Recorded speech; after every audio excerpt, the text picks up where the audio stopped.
everyone, welcome back to the channel and welcome to Vlogmas 13. We are doing Vlogmas with a twist on this channel. We are doing a Disney tip for traveling around Disney parks around the world every single day in December between December 1st and December 25th. And today we are going back to two of my favorite parks around the world, which are not in the US. It says on the description anyway. We're going to be talking about Tokyo Disney and Shanghai Disneyland today, and whether you need to know Japanese and or Chinese to enjoy your time if you go there. So let's go. You notice I also have my Shanghai ears on today, which I got in last time that I was at Shanghai Disney, and they still have the little cone around the flower because I'm too scared about damaging it, but they're super cute. These ears are designed of an artwork of Minnie Mouse, which is super cute, and next time I go to Shanghai Disney I want to get something with that Minnie on it. It'd be really cool. Anyway, let's begin. First of all, spoiler warning, generally no. You don't need to know Japanese to go to Tokyo Disney, and you don't need to know Chinese to go to Shanghai Disney. I'm going to start off with Tokyo Disney because that's the park that I've been to most. Traveling in Japan and not knowing Japanese is relatively easy, mostly because they have signs in English everywhere. Now lots of people know that Japanese don't really use a lot of English text in their writing and reading. They do recognize our alphabet as a standard alphabet that they use in, I say our alphabet, it's not really our alphabet, but anyway. They do recognize the Roman alphabet, Roman alphabet, A, B, C, D, E, F, G. They recognize that alphabet as an alphabet. And for the use of foreigners mostly, most of their signs, even road signs, will be both in Japanese and in sort of let's call it the ABCD alphabet, right? They'll be in the, or the ABC alphabet, that's easier to understand. So it will be in the ABC alphabet as well. Tokyo Disney is particularly good for this. In fact, I find that most of the signs in Tokyo Disney are in English, like the ride titles are all in English, and then I think maybe they have some of the, like it written out in a Japanese phonetic alphabet above or below the sign. So navigating around Tokyo Disney is very, very easy. Now for people who are new to the parks, obviously the first thing that you'll want to get is a map. The standard map at Tokyo Disney is of course in Japanese. So what you want to do when you get there is make sure that you get an English one. If you buy your tickets at the door, they will give you an English map, or they'll ask you whether you want an English or a Japanese or another kind of map, and you just tell them that you want an English map. If you don't get one at the door or when you buy your tickets, when you are into Tokyo Disneyland, head round to the left and you will find the guest relations area, and you can pick one up there. If you go to Disney Sea, head round to the right where the guest relations is opposite the big globe, and pick a Tokyo Disney Sea map from there. With your Tokyo Disney maps and Disney Sea maps, you should find inside of there will be the map itself and also a times guide. So there will be the times guide as well, and you'll be able to see both of those completely translated, so you're able to get yourself around the park. The only thing which isn't translated, which is a bit of a shame, and I still think that you should pick it up, is the Today Guide, the Tokyo Disney Today Guide. These guides have all the information about the seasonal stuff that's happening in the parks at that time. So pick one of those up anyway.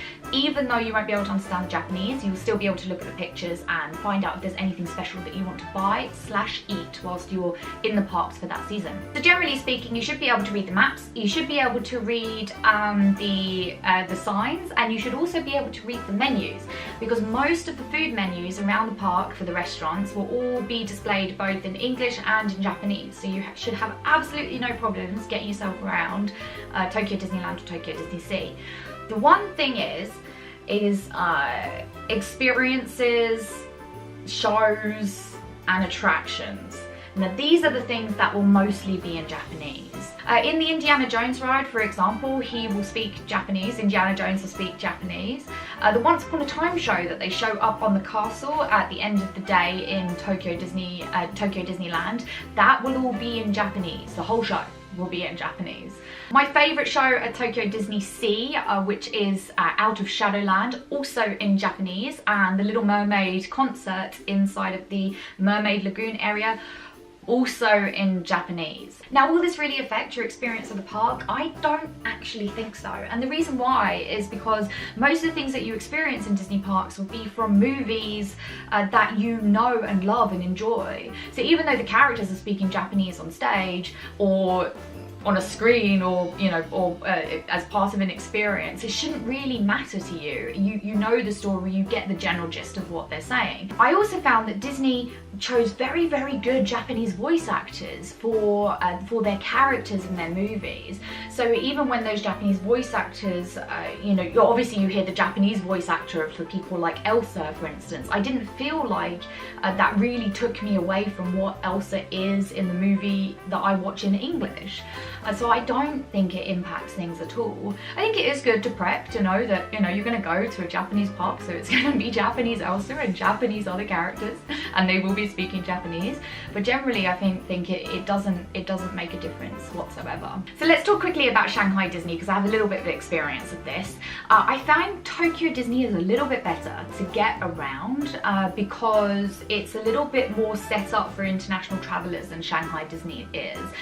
Even so, Shanghai Disney still has maps in English, it still has signs in English. Largely the experiences are all in Chinese, but I didn't find it, you know, much less stressful or difficult to get around Shanghai not knowing any Chinese than getting around Tokyo Disney with knowing the amount of Japanese that I do. I also found that Shanghai Disney was quite good at doing a few things for tourists that know other languages other than Chinese inside of their park. So for instance, I said in one of my previous Vlogmases that I really loved the Shanghai Disney passport. That came in English and in Chinese and in a few other languages as well.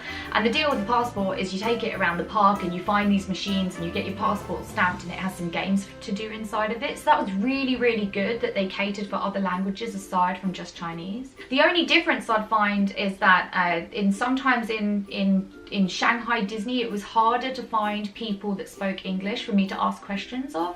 In Tokyo Disney it was slightly easier, but at one time when I did have something that I really needed to talk to somebody about in Tokyo Disney, we did need to find a translator even with the amount of Japanese that I know. So it may just have depended on who I spoke to at that particular time. So I'm going to wrap up today, but just before I go, just remember that don't be scared if you're going to go to Shanghai Disney or Tokyo Disney and you don't know any Chinese or Japanese respectively. You can get maps in English, you can get times guides in English. Yes, the attractions and shows and experiences will be in those languages, but you can still definitely enjoy them. All the signs are in English, all the menus have English, so you should be completely fine. And you should get around the parks with no problems whatsoever. And both of those parks have my first and second favourite rides in the whole entire world. So Shanghai Disney, Pirates of the Caribbean, and Tokyo Disney, Journey to the Centre of the Earth. So you've got to go, you have to go. They're so fantastic. Anyway, for now we'll say goodbye. I think tomorrow will be the day that we do the Sorcerers of the Magic Kingdom tips. If you've been waiting for them, that's when it's happening. But for now I'll say goodbye and I'll see you all then. Bye!